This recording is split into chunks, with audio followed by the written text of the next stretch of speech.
Et Laetitia, elle a écouté la chanson ou pas? Ah, je ne sais pas. Non. Je- Vous voulez pas demander son avis ou ça se fait sans... Qui ça? Laetitia. Je ne sais pas. C'est C'est l'autre désolé. camp. Non, mais Pardon c'est l'autre camp, l'autre Mais ça ne camp. m'intéresse pas.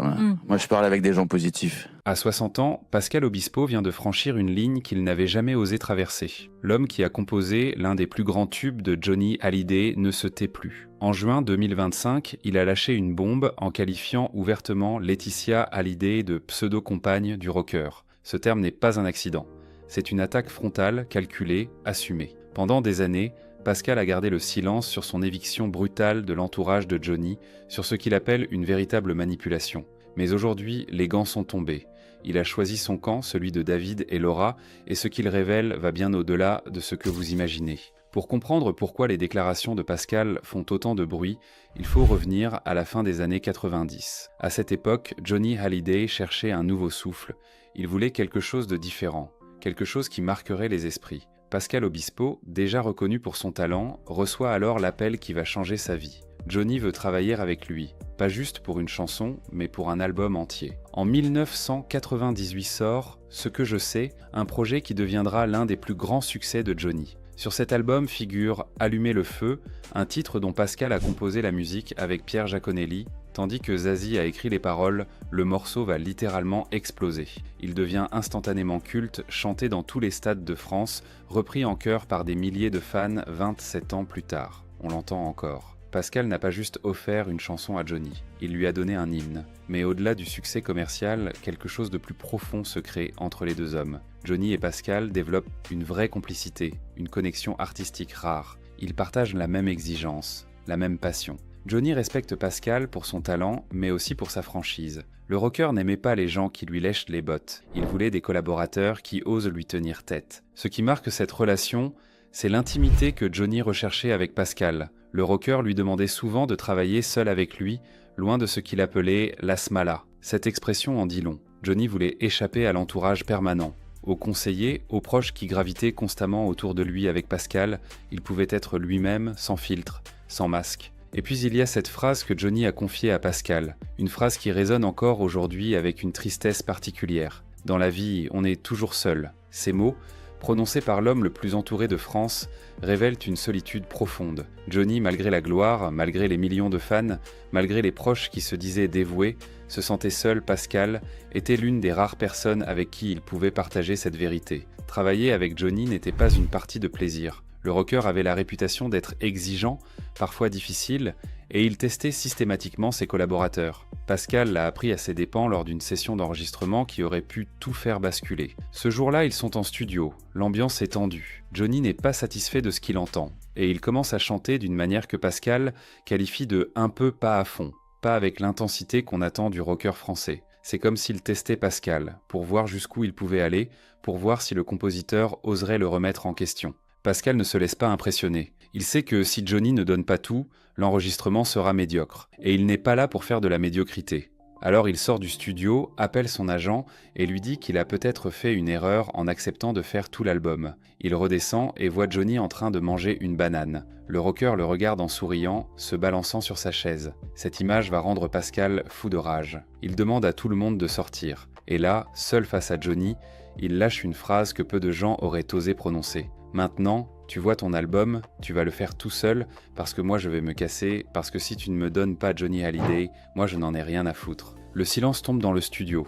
Personne n'ose parler comme ça à Johnny Hallyday. Personne. Mais c'est exactement ce que Johnny voulait entendre. Le rocker respectait ceux qui lui tenaient tête, ceux qui ne se laissaient pas intimider par sa légende. Pascal vient de passer le test. Johnny change complètement d'attitude. Il se met vraiment au travail, il donne tout dans l'enregistrement, et le résultat est à la hauteur. Cette confrontation a scellé leur respect mutuel, mais c'est aussi pendant cette session que Johnny prononce cette phrase révélatrice. Devant sa pseudo-compagne et son producteur, il dit à Pascal « Sache que dans la vie, on est toujours seul ». Pour Pascal, cette phrase était un message. Johnny parlait de son propre entourage, de cette solitude qu'il ressentait même quand il était entouré. Pascal raconte que Johnny avait écarté sa pseudo-compagne et son producteur pour rester seul avec lui. C'était ces moments-là que Johnny cherchait des instants de vérité, sans le cirque, sans les influences. Juste deux artistes qui travaillent ensemble, qui se respectent, qui se disent que les choses... Cette authenticité allait devenir un problème. Parce que dans l'entourage de Johnny, Tout le monde n'appréciait pas qu'un ami aussi proche ait autant d'influence sur le rocker. Et puis tout a changé. Progressivement, sans explication claire, Pascal s'est retrouvé mis à l'écart. L'homme qui avait offert à Johnny l'un de ses plus grands tubes, celui avec qui le rocker partageait des moments d'intimité artistique, s'est fait éjecter. Mais Pascal est très clair là-dessus, ce n'est pas Johnny qui l'a écarté, c'est l'entourage. J'ai été totalement écarté, non pas par Johnny, mais par l'entourage proche, révèle Pascal dans son interview de juin 2025 pour Gala. Il utilise des mots forts pour décrire ce qui s'est passé. On l'a rayé de la carte comme ça, purement et simplement effacé, de son vivant. Comment est-ce possible qu'un ami aussi proche, un collaborateur aussi important, se retrouve soudainement exclu ? Pascal lui-même peine à comprendre au début. Il n'y a pas eu de dispute avec Johnny, pas de conflit ouvert, juste un éloignement progressif orchestré dans l'ombre. Les appels qui ne passent plus, les messages qui restent sans réponse, les projets qui n'aboutissent jamais. La situation devient encore plus douloureuse quand Johnny tombe malade. En 2017, le cancer est annoncé. Pascal, bouleversé, essaie de prendre des nouvelles, d'envoyer des messages de soutien. Il veut être là pour son ami, comme il l'a toujours été. Mais quelque chose cloche. Les réponses qu'il reçoit ne ressemblent pas à Johnny. Le ton est différent, les mots ne sont pas les siens. Pascal commence à avoir un doute terrible. Je ne sais même pas si c'est lui qui répondait. Pascal va même plus loin dans ses déclarations. Il utilise un terme qui fait froid dans le dos. Johnny aurait été gouroutisé à la fin de sa vie. Ce mot n'est pas choisi au hasard. Il sous-entend qu'on a exercé une emprise sur le rocker, qu'on a contrôlé son environnement, ses relations, peut-être même ses décisions. Johnny, l'homme libre par excellence, celui qui avait toujours fait ce qu'il voulait. J'ai un peu le sentiment qu'il a été gouroutisé à une époque, confie Pascal.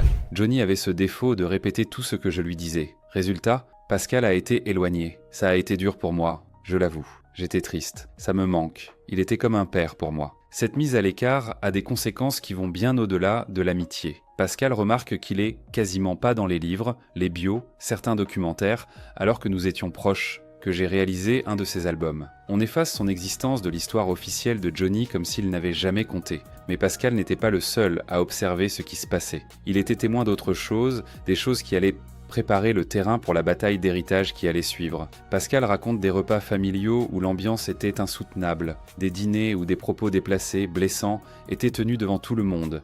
Et les cibles de ces remarques, David et Laura, les enfants de Johnny. Dans une interview croisée avec Laura Smet, Pascal révèle « J'ai été témoin de discussions pendant les repas qui ne m'ont jamais plu. Comme entendre dire que puisque David avait fait un beau mariage, il n'aurait pas besoin de l'argent de Johnny, ou que puisque Laura est une actrice, elle n'aurait besoin de rien. Imaginez la scène. Vous êtes à table, en famille, et quelqu'un sous-entend que les enfants du défunt n'ont pas leur place dans l'héritage, que leur père ne leur devrait rien. C'est exactement le genre de phrase qui crée des ruptures irréparables. Pascal était là, il a entendu et il n'a jamais oublié. Ces témoignages éclairent d'un jour nouveau la bataille judiciaire qui a suivi la mort de Johnny. On a beaucoup parlé du testament américain, de l'exclusion de David et Laura, des millions en jeu, mais ce que Pascal révèle, c'est que cette exclusion ne date pas de la mort de Johnny. Elle se préparait depuis longtemps. Les remarques déplacées, l'ambiance toxique lors des repas, l'éloignement progressif des enfants, tout ça faisait partie d'un plan plus large. Pascal explique que Johnny était quelqu'un de profondément gentil.